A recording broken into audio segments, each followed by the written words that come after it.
Bonjour tout le monde et bienvenue pour ce troisième live de Serial Buster. Je commence, je fourche, allez, c'est la fête du slip.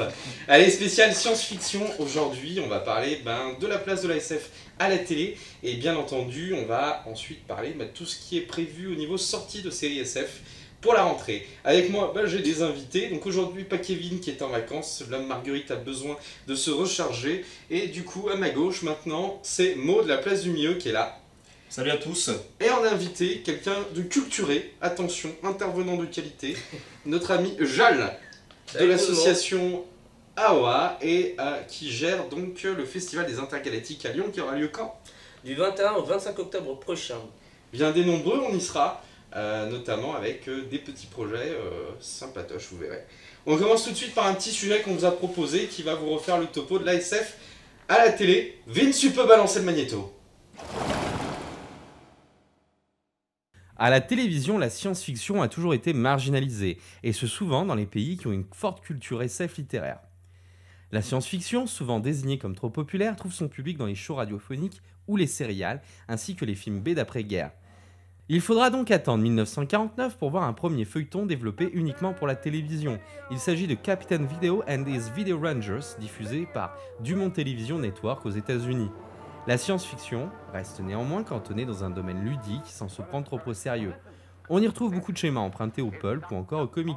Ici, Captain Video combat un affreux savant fou et ses inventions avec son sidekick pour le bien des honnêtes gens et surtout pour que l'hégémonie du American Way of Life domine. Les années 50 continueront à avoir dans la SF un moyen d'enseigner aux enfants l'amour et les dangers des sciences. Les années 60, quant à eux, seront un âge d'or de créativité, de futures grandes licences, toujours actuelles telles que Doctor Who, Star Trek. Mais aussi Perdu dans l'espace, Au-delà du réel ou les séries d'animation avec marionnettes telles que Les Sentinelles de l'air ou Stingray. Les séries pour certaines restent pour un public jeune ou sont produites dans le cadre d'un divertissement familial et certaines commencent enfin à évoquer des sujets sociétaux. À part une ou deux exceptions comme Le Prisonnier, il faudra attendre l'arrivée de V en 1984 pour que le space opéra ne soit pas l'unique modèle de la science-fiction à la télévision. Pour une fois, on ne suit plus un équipage ou une équipe dans ses aventures, mais bien un ensemble de personnages qui réagit indépendamment des autres à une même problématique, et ce, rendant le scénario plus tangible pour le téléspectateur. La fin des années 90 et le début des années 2000 proposeront une variante plus aboutie de la série de SF. Fini les vaisseaux et les équipages, on est totalement ancré dans une réalité. L'arrivée des chaînes thématiques finiront aussi d'installer le genre et commenceront à diversifier les productions. A noter que durant le siècle dernier, la science-fiction était un genre bien défini. Dorénavant, il s'agit d'un genre fourre-tout, où on peut aussi bien retrouver des séries de super-héros, des séries de zombies, voire Lost.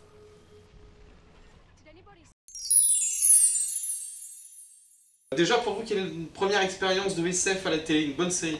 Une bonne série, moi c'était X-Files. Vraiment, c'est X-Files qui a fait que j'ai compris la science-fiction avec X-Files. C'est la première fois que j'ai entendu le mot science-fiction, c'était avec cette série-là. Et après, moi j'ai suivi, après par exemple, c'est pour ça que j'ai été touché par Fringe, par exemple, aussi. Qui était aussi fait par la Fox aussi, c'est produit par la Fox également. Et c'est ça qui a fait que, voilà, effectivement, sur des programmes comme ça, pour moi la SF a vraiment pris son sens là-dessus, quoi. Ouais. Et pour moi, la science-fiction, c'est plus partir de la réalité. Moi, j'aime bien, par exemple, dans les films, au cinéma, j'aime bien partir d'une réalité et après ouvrir le champ des possibles avec effectivement l'exploration de nouveaux mondes, de nouveaux temps, etc., quoi. On verra d'ailleurs sur ton sujet tout à l'heure. Et toi, Jal? Un peu plus vieux sur le coup, mais j'avais assez apprécié, enfin ce qui m'avait marqué, on va dire concrètement marqué, c'était V les visiteurs, je pense, dont j'étais jeune, j'avais 8-9 ans, 10 ans, je pense que ça passait, je crois, sur M6. On parlait tous dans la récré de qu'elle mangeait la souris, etc. Ça avait complètement marqué. Et je me rappelle, ça m'a marqué un peu durant parce que ça m'avait un peu choqué, parce que je trouvais ça assez flippant, ces lézards sous les peaux humaines. Ouais. Et aussi à quatrième dimension. Et ça, j'étais encore plus jeune sur le coup, mes grands frères regardaient ça. Et je trouvais ça ultra, quand c'était vieux truc, en plus qui passait sur la 5ème à l'époque, et je trouvais ça ultra flippant. C'est un peu des expériences de peur, mais alors X-Files, bien sûr, ça a été le grand amour de mon adolescence. C'est clair, ouais. Et votre série de SF préférée à l'heure actuelle, celle du monde entier? SF, si je devais en choisir une, là, tout de suite, là où j'ai vraiment kiffé, c'était, j'ai vraiment aimé Code Quantum. Ouais? Ouais, vraiment All Time. Dur. Je pense que j'irais vers X-Files, c'était carrément ma grande série. J'avoue qu'en fait, je me suis mis très tard à la science-fiction, parce que c'était un truc que je pigeais pas au début, et que je suis tombé grâce à Farscape. First Cake, j'étais un grand fan de Dark Crystal, et quand j'ai su que le gars qui avait fait Dark Crystal faisait une série, Gene Anderson je crois, je suis parti voir First Cake et j'ai découvert après tous les trucs. Et puis, il y a quelque chose qui a beaucoup marqué, je pense, ma génération, c'est la trilogie du samedi. Oui. Avec notamment l'arrivée de Stargate. Alors, actuellement, on est sur 2 types de séries de science-fiction. Il y a donc la série de science-fiction style soap opéra, un capitaine, un équipage comme dans Dark Matter actuellement. Space opéra alors du coup. Sur du soap opéra, opéra du space opéra, pardon, excuse-moi, ouais. Soap opéra c'est autre chose, c'est les feux de l'amour. Voilà, cultivez-vous. Quand on fait du name branding, qu'on n'est pas capable de le sortir correctement, on est nul. Mince. Voilà, merci de m'avoir rattrapé. Alors je sais pas moi si c'est vrai, tu me diras si je me trompe, mais c'est pour ça que je pense qu'on voit moins de films vraiment, de séries pardon, en space opéra, en vaisseau, etc. Je pense que ça touche moins de monde ce genre de séries-là. Maintenant on a plus des séries qui veulent toucher les gens dans leur quotidien et c'est pour ça que ces séries comme ça on doit avoir du succès. Est-ce que c'est pas, alors tiens, on va faire aussi on va faire de la définition de mots, est-ce que c'est pas des séries d'anticipation plus que de science-fiction? Ça coûte moins cher aussi, je pense qu'il y a un peu ce truc-là, enfin, je pense qu'il y a vraiment une donnée économique derrière le fait qu'on voit moins ces séries-là. Il y a une exigence du public, c'est-à-dire que même en série, on voit que sur certains studios qui peuvent avoir plus de moyens, c'est vrai que nous, le spectateur a beaucoup plus d'exigences en termes visuels. Et il faut que les studios puissent être capables de pouvoir faire un rendu sur lequel on pourra croire, quoi, en fait. Et je pense que maintenant, voilà, les séries doivent avoir, baisse leurs moyens peut-être, du coup, essayer de faire des choses plus posées avec beaucoup moins de moyens. Quand tu vois un peu les final seasons de Star Trek DS9 ou encore de Stargate, ouais, d'accord, il y a pas mal d'épisodes bouteilles, mais ça restait d'une qualité quand même certaine, même Atlantis. Hein. D'accord. Sans beaucoup de moyens, Atlantis, des fois, ils n'arrivaient pas à finir le budget, quoi. Mais du coup, ils faisaient des épisodes, ça les forçait un peu comme les créateurs de la 4ème dimension, à faire des épisodes avec 3 fois rien, quoi. Ouais. Et qui est cool. Mais effectivement, ouais. Et qu'est-ce que vous en pensez, vous, de la popularité? Parce qu'on parle beaucoup de Doctor Who, là, Pourquoi ça marche en France, Doctor Who? Ce que j'ai trouvé dans Doctor Who, en reprenant la série en 2005, c'était un peu ce que... Je fais, mon Dieu, mais c'est un peu le nouveau Buffy contre les vampires, ça m'a un peu rapporté les mêmes choses, je fais, bon, ça me portait vachement, je trouvais que c'était la bonne SF, un épisode égal à une bonne histoire de SF, je trouvais ça génial, c'est ce que je recherchais, etc. Je pense un peu moins de maintenant, enfin j'aime beaucoup moins maintenant en ce moment Doctor Who, mais je trouve que c'était rafraîchissant. On est d'accord que Clara, elle rapporte rien. Hein. C'est la fille. Dans la dernière saison, ils ont bien amélioré le personnage, mais en saison 7, ça sert à rien. Est-ce que c'est pas aussi parce que la série, justement, Doctor Who, c'est énormément peut-être soit remis en cause ou bien c'est bien actualisé avec effectivement un meilleur spectacle, de meilleurs effets spéciaux, un casting plus jeune? Moi je trouve que j'aime moins justement ce côté moins cheap. J'aimais bien le côté un peu cheap de Doctor Who, il y a un côté qui me plaît. Je veux pas chercher du cheap pour du cheap non plus, mais j'aimais bien ce côté... on voyait qu'ils créaient un peu leur histoire, là on voit qu'il y a des moyens, etc. C'est joli, c'est bien fait, j'ai rien à reprocher réellement, mais j'accroche moins. C'est plus propre, c'est plus lisse, ça me... Ils essaient pas de prendre de risques, ils essaient moins de prendre de risques, moins de personnalité, tu penses? Ils travaillent, enfin, Flûte, j'ai du mal avec les noms propres aujourd'hui. Notre showrunner actuel, Stephen Moffat, il bosse, enfin on voit qu'il travaille son sujet, etc. Mais ouais, depuis le Matt Smith, même si j'ai 2-3 trucs que j'ai bien aimé, j'ai un peu moins accroché ces derniers temps. Puis saison 8, je trouve qu'elle passait bien, mais sans plus. Enfin, j'attends, je sais que ça sort en septembre, mais je suis moins fifou qu'avant d'attendre.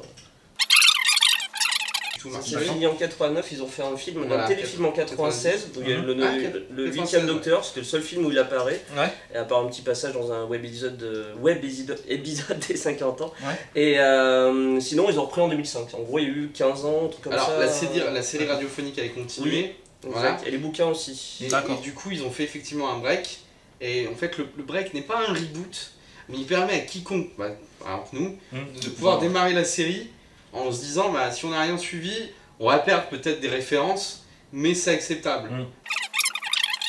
Pourquoi est-ce que du coup les plus grosses licences viennent des années 60-70? Je pense à Battlestar Galactica, Doctor Who, Star Trek. Je pense qu'il y a beaucoup d'autres séries. Il y a V qui a été aussi... ils ont essayé de le reprendre.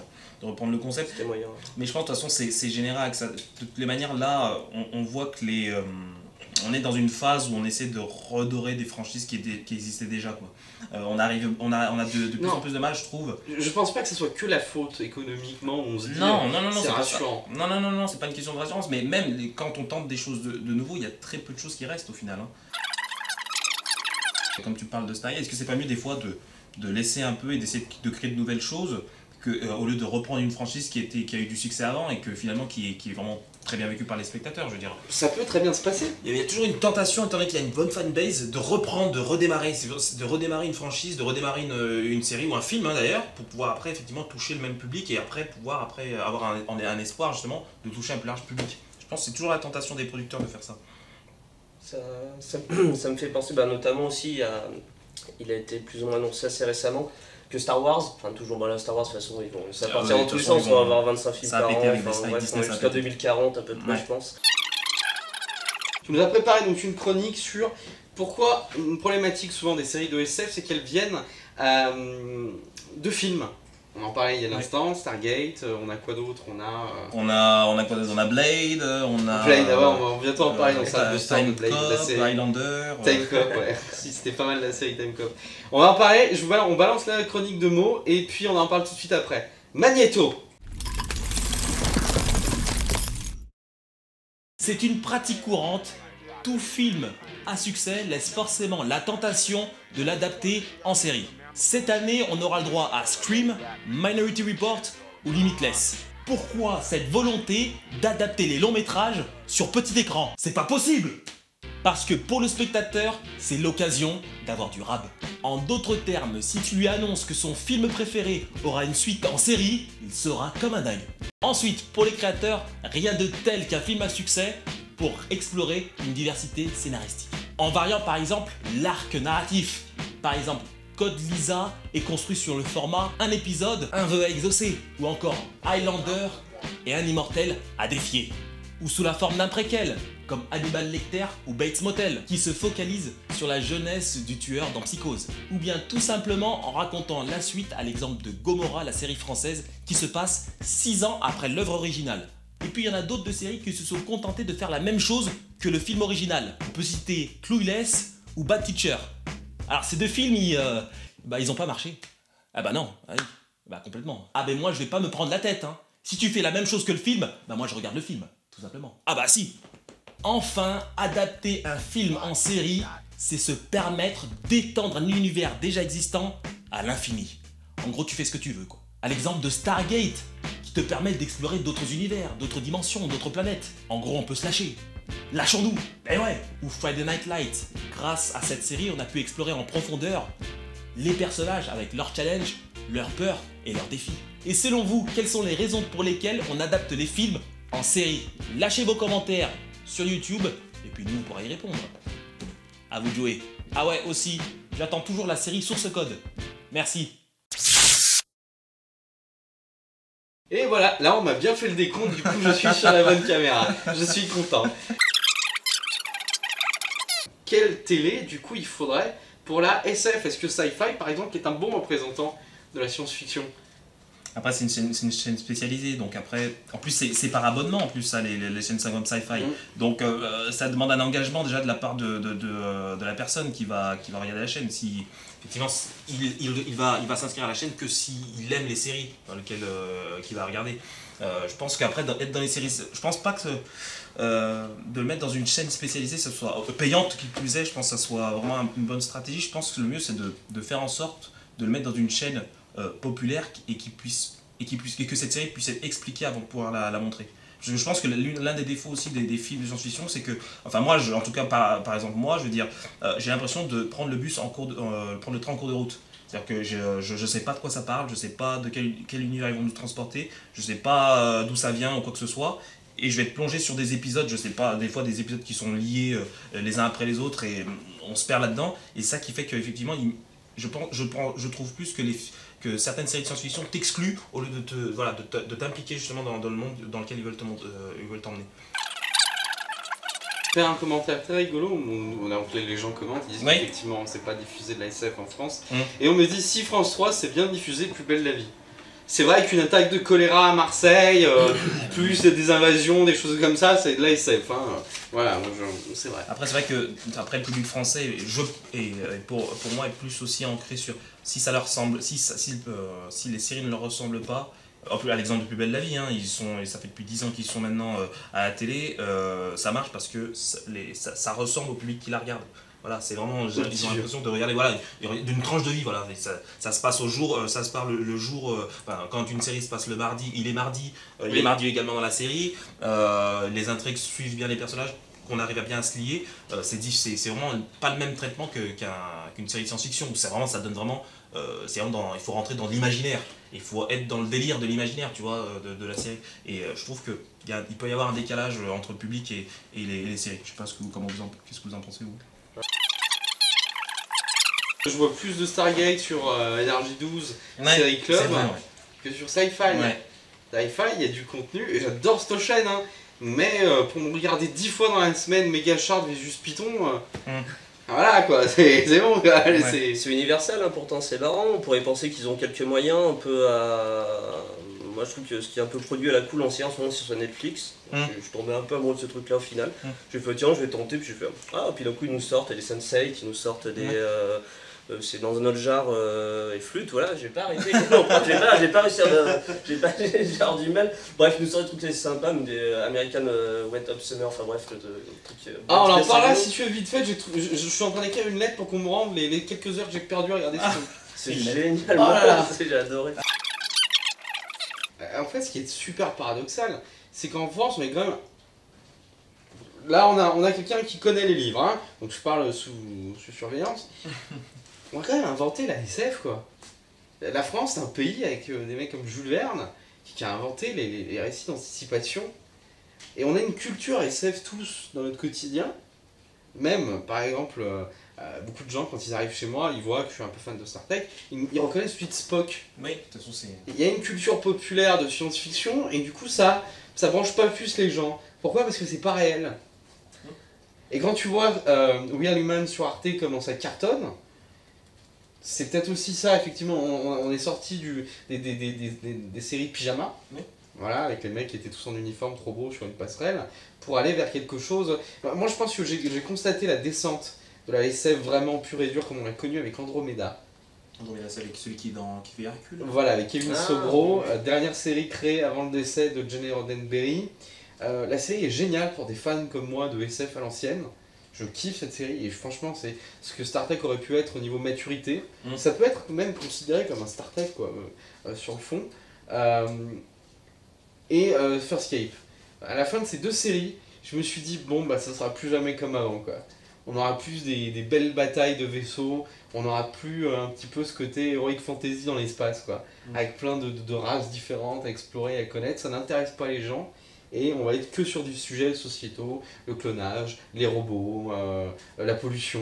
Il y a une série là qui arrive, qui ont déjà la sixième épisode, ça s'appelle Zoo.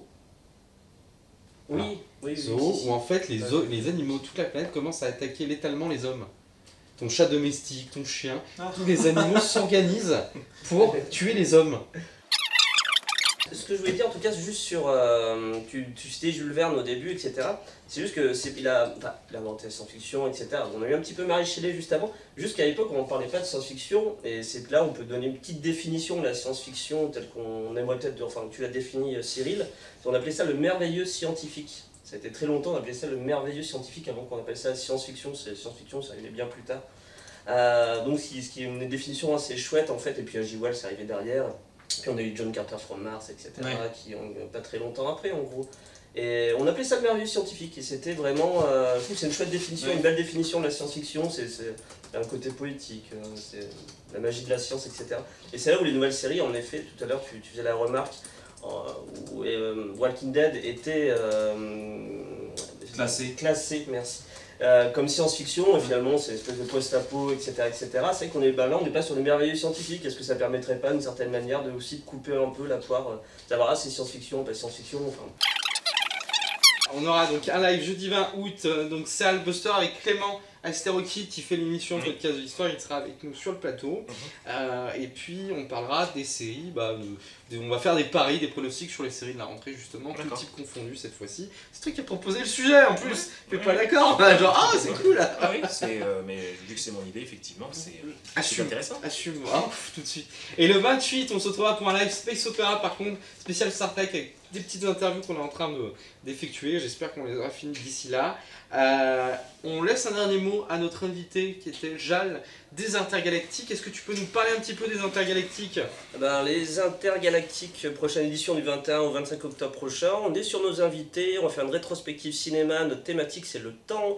On va passer des films, beaucoup de tables rondes. Ça se repasse à MJC Mon Plaisir avant déménagement l'année prochaine. Donc dernière édition sur place, c'est gratos, à part quelques séances de ciné. Il y aura le vide-greuil du geek, là, un peu inévitable vide-greuil du geek, et on va bien s'amuser. On a une liste d'invités qui commence à être vraiment plutôt sympa et on devrait bien travailler sur le sujet. Donc table ronde, salon du livre, vide-greuil du geek, projection et tout un tas d'animations qui se mettent forcément en place. En tout cas, nous, on est plutôt à fond et ça s'annonce pas mal. On va être content de cette édition, je pense. On y sera avec de nouvelles émissions de la rentrée aussi. Et puis, toute l'équipe de Directive Première viendra faire des petits coucous. Enfin, en fait, on vient les faire chier, on tape l'incruste, c'est tout ce qu'on sait. Voilà, mais vous verrez, franchement, le programme est cool. Et puis voilà. Écoutez, je crois que c'est tout pour moi maintenant. C'est fini.